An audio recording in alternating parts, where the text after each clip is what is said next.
Hey guys, it's Chris from 1StrongHome. Well, hopefully today I get to show you something pretty cool. So we're gonna take this log right here, and boy do we have a project, because my in-laws here, Tim and Diana, they have a bandsaw mill, and I need to cut some boards because typically he does it for me, but he went through a old surgery the last couple weeks, so I'm still trying not to ask him to do too many extra projects for me. He's got a lot of stuff piling up on his own, but we got in baby quail, and I'm going to show you a picture of those right there. So anyway, those baby quail pretty quick here are going to need a space, and they like to flutter and they like to fly. So we have a spot that's got a concrete slab underneath our back porch, and it's 8 foot tall or something like that. We used to have dogs in there. Used to be a dog kennel, and then there was a period of time when we actually had that for our little baby pigs, and we were raising up some pigs.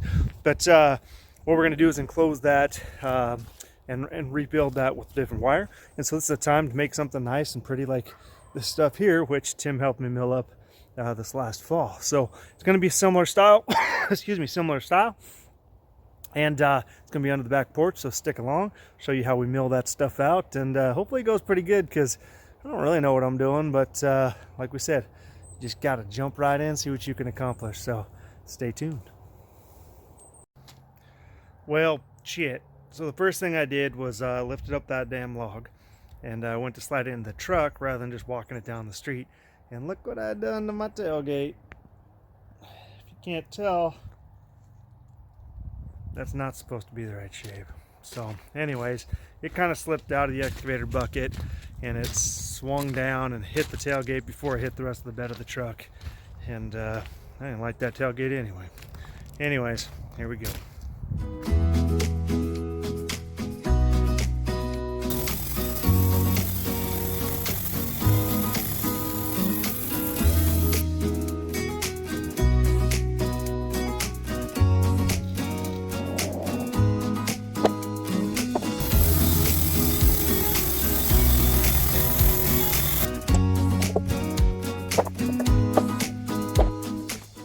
Well, we did pretty good. So we got quite a bit of wood out of that. I did them just simple 1.5 by 3. I'm going to sandwich the wire mesh together and screw it together so that something can't just push through the wire.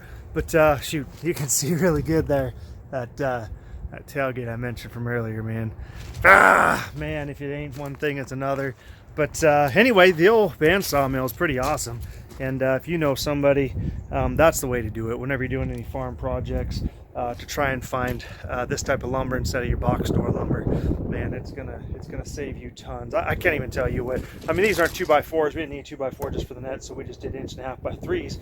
And then we'll just sandwich the fencing together and screw it together so it pinches it, and holds it real nice and tight.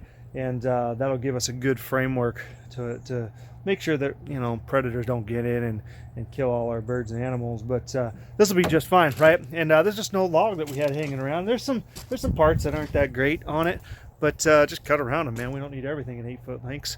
But also, if you got anybody that's a mill local to you, check out with them, right? Because a lot of time they have the slab tops and the sides that they use to cut it square so that everything come off. Well, some of them will have like the rounded edges, right? And they just burn that stuff. I know this guy, he burns a lot of that stuff. And check around if you got somebody local to you. Sometimes you can use those slabs.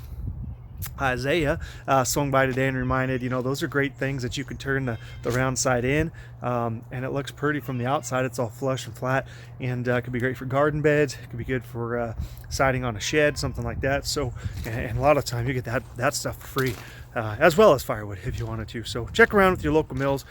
You'd be surprised how many of those are just stuck out in the woods, and they do fence posts and stuff like that don't need level graded, but might be a way for you to find some inexpensive product for your spring plans.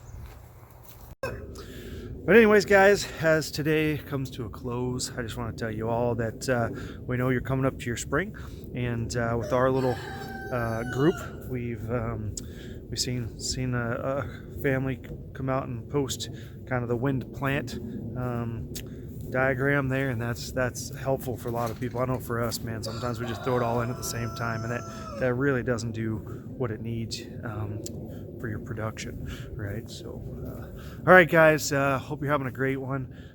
We're still pushing, we're still moving, and the next little goal here is to get the rest of this fence done, get the water lines in for the auto waterers and feeders, expand that area for the cattle, let some of that area heal up, and then really start concentrating on the nutrients our ground needs to grow our grass. Because, as you know, if you're a good farmer, you can grow grass, because if you can grow grass, that will grow your meat, that will grow your protein.